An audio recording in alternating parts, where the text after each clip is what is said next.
Did you know that there's actually a happiest hotel in the world? Well, gawa-gawa ko lang yan. Pero coming from the happiest place on earth, which is Disneyland, alam mo ba na meron pala silang 3 iba't ibang hotels? And these hotels has the craziest concept, like straight out of a Disney movie. And of course, today I decided to stay on each and every Disneyland hotels, from the cheapest to the most expensive, ginintuan levels na presyo. Kakagatin pa rin natin yan. And there are 3 different factors na kailangan nating itry. First is the room, syempre. Like, malambot ba yung kama nila? Maganda ba yung view nila? Number 2, the breakfast. Kasi ang mahal ng breakfast buffet nila. So, kailangan nating i-test out yan. And number 3, the pool. Parang out of this world yung mga swimming pools na meron sa mga Disneyland hotels na to. So, kailangan din natin yung matry. So, let's see kung nagsayang na naman ba ako ng pera dito, or is it actually worth it?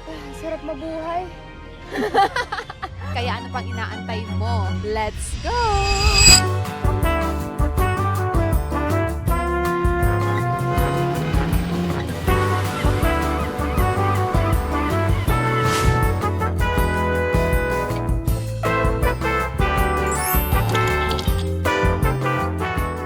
And side note lang, parang nasa isang buong compound lang pala ang Disneyland and Disney hotels, from Hollywood Hotel, Explorer Lodge, and Hong Kong Disneyland Hotel. Magkakatabi lang sila. Kapag nag-book ka sa Disneyland Hotel, kahit saan dun sa 3 yon, is meron kang free shuttle papunta sa Disneyland. And kapag nasa Disneyland ka na at gusto mong bumalik sa hotel, meron ding parang bus stop dun sa labas. I'd say convenient siya kung magdi-Disneyland din kayo.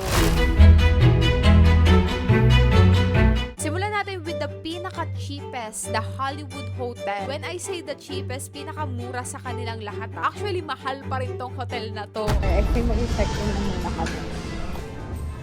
Okay, fairness. 8th floor tayo.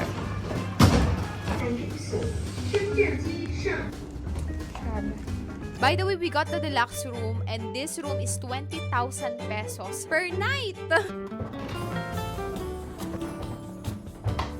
Ay, Shala.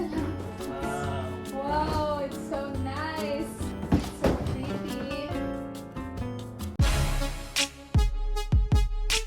Pagpasok ko pa lang, meron ka na agad may kitang parang lagayan ng mga gamit and all. And dito naman sa side na to, nandito yung kanilang coffee maker. Ay, ang ganda ng mga mug aesthetic. And then for the actual bedroom, fairness, like talagang themed na theme siya. Yung una nila is Minnie Mouse and Mickey Mouse. Kumot ba to? Ah, ito yung kumot niya. Okay. Ay, oh my gosh! Free ba to? Yes, I think meron tayong free pen. So, like souvenir. Tapos nandito yung kanilang phone. Hindi siya nabubuksan. This one naman, uy, meron tayong discount vouchers. Enjoy 100 Hong Kong dollars discount upon spending 500 and above. Tapos, this is the view, guys. Ay, Mickey Mouse siya talaga. And then, this is the view. Oh my gosh, sobrang ganda. Tingnan nyo, ang ganda yung upuan niya. Oh, meron siyang parang Hollywood.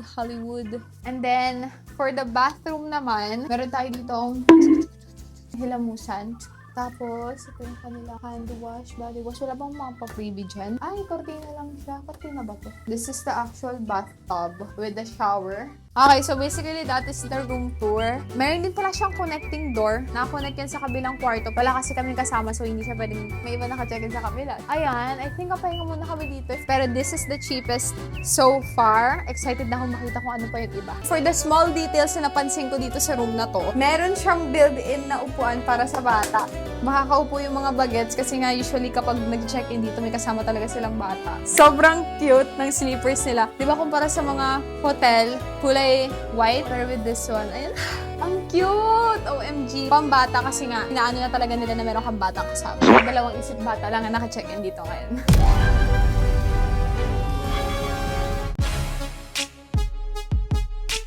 And girl, yung swimming pool na nasa website nila, sobrang ganda. Alam ko ito yung merong piano. And excited ako dito. Nagdala pa ako ng panligo ko and everything like that. Okay, ito yung swimming pool nila. As you can see, Walang tubig. wala siyang tubig. Excited pa naman ako dyan kasi parang piano-piano yung design niya. Ayaw nga. Nakakatampo naman, no? Naligo na ako eh. Kailangan ko pa parang heated daw yung pool nila. Woo! Woo! Alam nyo, grabe yung inis ko nung nalaman kong sarado yung swimming pool nila. Kasi what do you mean, sarado yung swimming pool nyo? Amahal na binayad ko dito. And yung vibe nitong hotel na to is giving very old Hollywood. Like, parang kang artista. Hindi ko siya ma-explain eh, pero parang ka talagang nasa Hollywood talaga. Kahit hindi pa ako nakapunta ng Hollywood, sa imagine ko, parang ka talagang nasa movie. Okay, so ito yung tsura ng labas niya. Wow, sana. Ang ganda. Scenery. Ito yung kanilang parang playground sa mga bata. Sobrang ganda. Pakita mo. What? Alam niyo kung meron ng pool? I think, sabi ko na worth it siya, pero walang pool. Mag-slide na lang ako dito. Hi! Are you guys ready? Takot ako, pero sige, go lang. Tingnan natin kung ano pang mga meron sila dito. And nung nakita ko yung views nila sa labas, wow! Para akong nasa loob ng laptop. Para kang nasa Windows 11 or something. Grabe, sobrang ganda ng grass nila. Tunay ba yan? Parang siya pwede maging wallpaper ng laptop. Sobrang ganda. Pati yung view niya. Meron na silang ganito, chef. Sarap mabuhay. Ayun na tayo isang hotel. Thank you, Lord, ah. Grabe, sobrang ganda. Sarap maging senti-senti dito. May lang mapagod. Sa Hong Kong tayo. This is the Hollywood Hotel. Para tayo nasa movie. Kulay blue yung langit. Kulay-kulay lahat.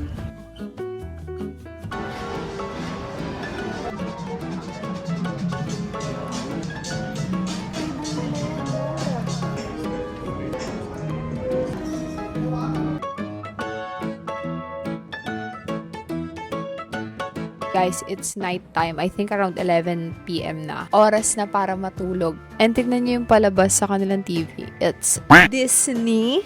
Isa lang sila pansin ko dito is malayo sa 7-Eleven, malayo sa kung ano-ano. Wala na kami mabilan kasi walang malapit na convenience store dito. Ang layo niya sa syudad. But anyways, excited na ako sa breakfast bukas. Good night!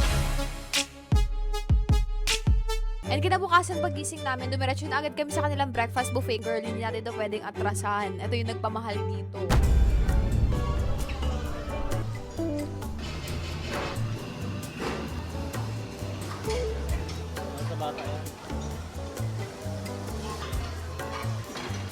So, ang aking breakfast for today, meron tayong egg, pancit, bacon, egg tart, dumpling, and siomai plus rice. Kay Bricks naman, ano meron ka dyan?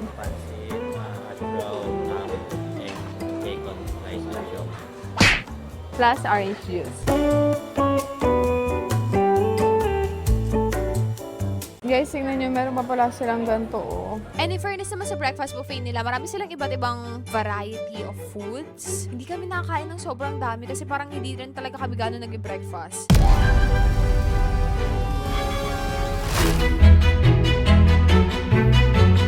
Next hotel naman is Disney Explorer Lodge. This hotel is giving Lion King, like para kang nasa Africa or something like that. Basta para kang nasa ibang lugar. Yun yung vibes niya. Welcome to Explorer Lounge.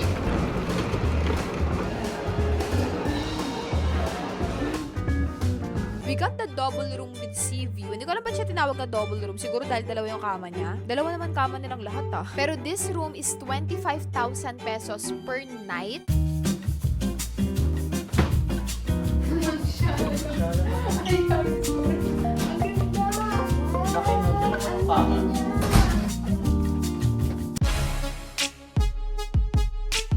Meron silang designated place for luggage. May Nespresso pa siyang kasama. Sa cups naman, bongga. Wow! Washing kinambi large, like that. Then, yung cups nila, cute na yung kulay. Nandito na yung kanilang CR.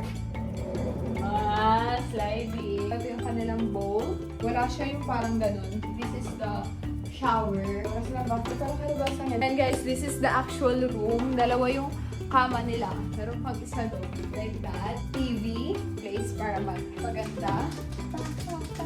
I think ito yung freebie nila. Di ba? May binigay din sila freebie dun sa kabila. I feel like mas maganda yung freebie na binigay dun sa isa. And again, meron tayong mga coupons. And finally, ang aming view na sobrang ganda. Oh my gosh. Nakikita ko yung mga islang maliliit dun, oh. Diba? Shit, sobrang ganda niya. Yung damo na naman nila, sobrang ganda. It's so beautiful. Mas maganda nga dito, like yung attention to details. Teka, may binigay din pala silang ganito. 20th anniversary nga ng Hong Kong Disneyland. So, nagbigay din sila ng ganito. Nagbigay din sila ng ganito sa kabila. Dumadami na ang ating collection. Dahil alam niyo, isa-isa natin lahat ng For the details naman, napansin ko ito. Sobrang ganda nung... Ay, kahoy nga siya. Kahoy. Bongga. Yung kanilang telephone, talagang meron pa siyang paganyan-ganyan. Doon sa Hollywood Hotel, plain black lang. Siguro kasi branding nila. Let's see, anong laman ng loob? Wala. Napansin ko pa dito. Yung ilaw nila. Wow. Para siyang may chain kinebular. Para siyang very vintage yung atake. Meron silang binigay na adapter. Ito yung wala sa iba. Pwede naman nilang gawing ano to. Push button. Push button or what. Pero meron talaga siyang knob na iniikot. Tapos nabibig mo pa siya, oh. Ay, perfect! Tignan niyo yung upan nila. Para siyang yung... Nasabitan ng salamin nila gawa sa belt. Diba? Guys, this is honestly mind-blowing para sa akin kasi never pa ako nakapag-stay sa hotel na ganito karaming details na meron. Bongga. Nung nagpaikot-ikot kami dito sa Explorer Lounge, sobrang ganda ng labas nila. Like, para ka talagang, hindi ko alam paano nila nagawa itong mga bato-bato na to na parang medyo ma-orange yung kulay. Para ka talaga nasa ibang lugar. Bongga. The presentation, grabe, para tayo nasa safari. Ano tawag ito? Voyage. Ay, loko! May Cinderella and Friends! Nandun si Cinderella and Friends. Ano ba yan? Ay, sino ba yan? Snow White yan. Snow White pala. Babalan tayo dito. Parang may nairinig akong katubigan. Ano yun? Tingnan nyo. May mga inukit. Tunay siya. Nagpa-waterfalls pa. Ang bongga naman. Guys, ano sa tingin nyo? Saan kayo mas nagagandahan?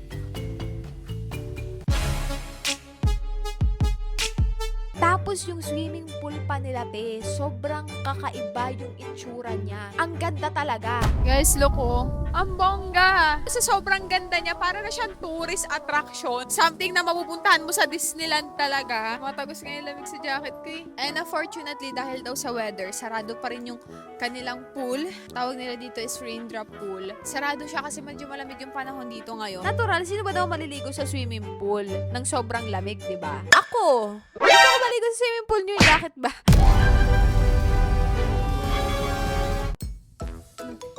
Yakapin mo kita. Ako'y kinikilig. Yes. Guys, pwede tayong, ay, gusto ko rin ganun, loves. Teka, sabayan ko siya. Guys, grabe, sobrang ganda, tingnan nyo. Para na naman siya pwedeng gawing wallpaper. Ay, ko palamig sa likod. Wala, ang sarap. Let's continue. Okay, ito yung kanilang swimming pool. Wala rin siya tubig. Sayang, no? Ito kasi sabi niya maganda daw dito pag malamig eh. Yan yung mga hotel nila. Sobrang, grabe, sobrang ganda na itsura. Swerte naman na nakastay dyan. Namiss ako, may puno silang ganyan. Para talaga tayong nasa jungle. Let's see. Gusto ko yung gano'n, no? Gusto ko siyang tanongin. Gusto na baka di niya ako maintindihan. Bebe, saan mo nakuha yan, be? Hala, ang laking makaya. Ang laki nga, para siyang ano. Grabe, guys, sobrang daming ganap dito. Tignan nyo, may mga ganito pa sila. O, diba? Uy, loko, ang ganda, oh. Guys, so napansin ko, they actually have multiple restaurants dito. I think 4 ata yung restaurant nila. World of Color. And then, meron din isa dito. Ayan, oh. Ay, parang yummy to, oh. Ay, ang cute naman yan. Ay, sarap naman nito, oh. Chart Room Cafe. Dami nilang paano dito. Grabe. Hindi ka magugutuman. Kahapon doon sa Hollywood Hotel, medyo limited lang yung mga pwede mong mabili doon. Oh my gosh, shit. Tingnan nyo, nagpapaikot-ikot kami doon sa hotel. Ano to? Para siyang somewhere sa Pirate of the Caribbean something. Tapos meron pa silang playroom. Next naman na restaurant is itong Dragon Wind ba? Dragon Wind ka. Panay buffet dito. And of course, pagising namin ng umaga, dumiretso na agad kami sa kanilang breakfast buffet.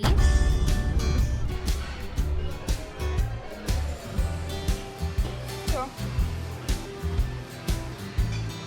alright.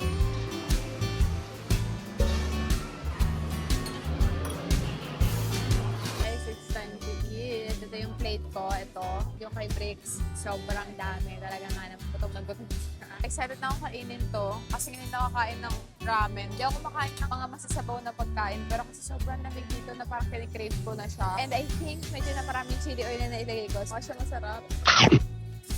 Sobrang sarap.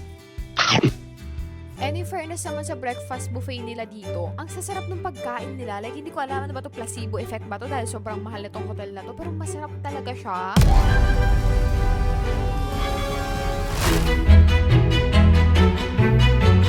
And last hotel is itong Hong Kong Disneyland Hotel. Talaga yung pangalan niya. Wala siyang other vocabulars. Straight to the point.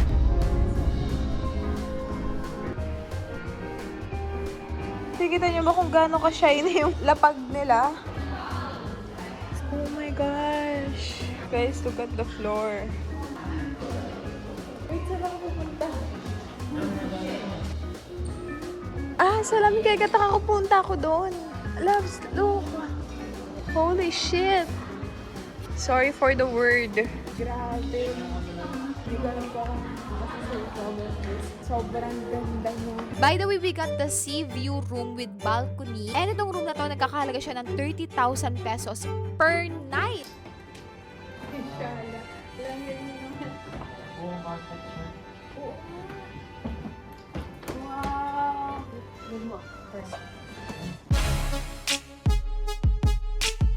Pagpasok ko pa lang dito, ito yung pintuan. Meron na agad ditong something dito. Hindi ko alam kung ano to. Ay, bongga. Ay, pwede ako magtago sa loob, no? This is the closet. Ito lang yung parang may, parang pa-built-in closet. Okay, for the bathroom naman, ganito yung atake niya. Pagpasok mo, ito lang yung room na merong toiletries. Bawal sila magbigay daw ng toiletries or something like that. Kailangan mo pa siyang bilhin dun sa ibang mga hotel. Ito lang yung merong toiletries, guys. And sobrang cute niya. Emery board. Bongga emery board ang tawag nila. Nail file lang to eh. Ayan, may toothpaste at toothbrush. Plus, may comb pa sila. Meron tayo ditong cotton pad with cotton swab. Ang ganda nung ano nila. Itong kulay na to. Ito yung parang bowl. Ayun lang, ang layo na natin dito. Wala kasi silang bidet dito, guys. Tingnan natin kung meron siya yung gano'n sa umpisa una. Ay, wala. Ito yung kanilang shower. Ang bango na itsura niya. And I think gagamitin ko tong bathtub nila mamaya kasi kailangan natin makabawi kahit pa paano. Sobrang mahal na tong room na to for one night. Meron silang hawakan dito, lagayan ng sabon. Ayan, yung mga very normal things lang din naman. Oh, set. By the way, meron din palang full body mirror dito. Pag masok ka sa room, eto siya, guys. Dalawang kama na naman yung binigay nila sa amin. First one and the second one. Dito, sa may TV, ayan, meron silang parang dresser. Para siyang European, na para siyang vintage. Alam mo yung pag inisip mo si Beauty and the Beast, parang ganun yung atake niya. As in, ganun na ganun talaga. Meron din ata sila yung pinaka-mahal na room nila dito is parang Beauty and the Beast. Very pang malakasan yung ano na nun. British accent ka kapag dito. And tingnan nyo naman ang kanyang cortina. Ate, like grabe. Ang nagpamahal sa room na to is ito lang ang room na merong balcony. Wow, guys! Ano sa tingin nyo yung pinakamagandang view? I think itong view kasi namin dito is very parang garden siya. Tapos meron sila, hindi namin alam kung ano yun. So, kitang-kita nyo talaga yung kanilang swimming pool na feeling ko talaga pang malakasan yan eh. Wala akong masabi kundi sobrang ganda. Last thing is, I think sa lahat ng Disney hotels na napuntahan natin, ito yung may pinakamalambot na kama. Firm siya. Pero malambot yung kama, which is nice. Honestly, nung pagpunta pa lang namin dito, talagang gets ko kung bakit siya sobrang mahal. Like, itong hotel na to, para kang nasa loob ng Beauty and the Beast. Like, para kang nasa loob ng mansyon. Siya yung pinaka-social sa kanilang lahat. Hindi dahil mahal siya ha, kundi dahil sobrang luxurious, yes, ng mga amenities na meron sila dito. Sure niya sa labas. Para tayo nasa castle. Ang ganda mag-video-video lang. Ang ganda dito sa taas. Tingnan yung itsura niya. What? Tapos parang meron pa silang pang-maze na garden na something. And sobrang ganda rin nun. Ito kami sa parang maze. Sino na makapunta sa kabilang side? 1, 2, 3, go! Feeling ko.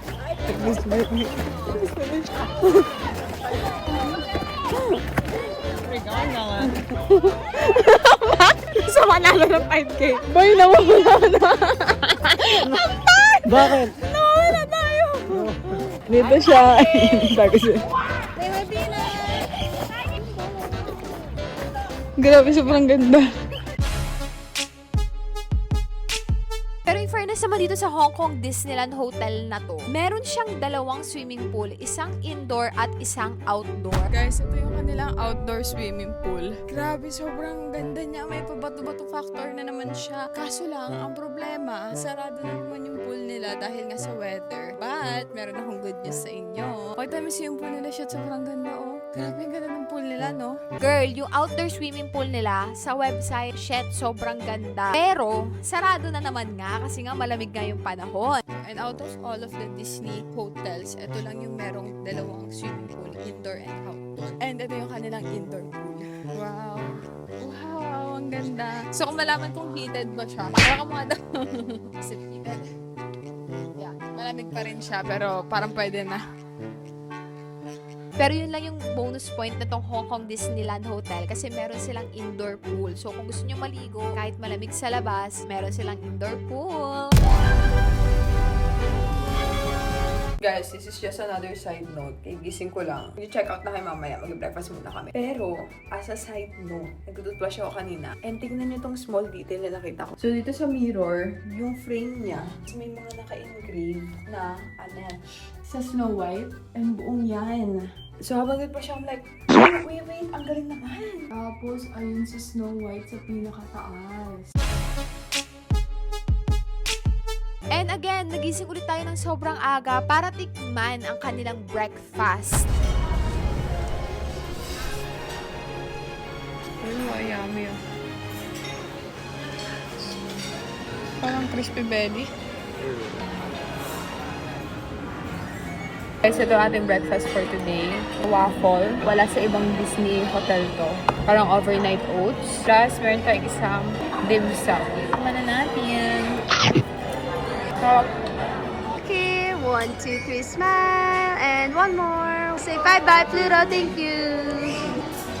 Whoa, perfect! Labas na pa iPad. Ito yung ano na to, case na to. Nandito yung mga picture. Pwede na namin bilhin.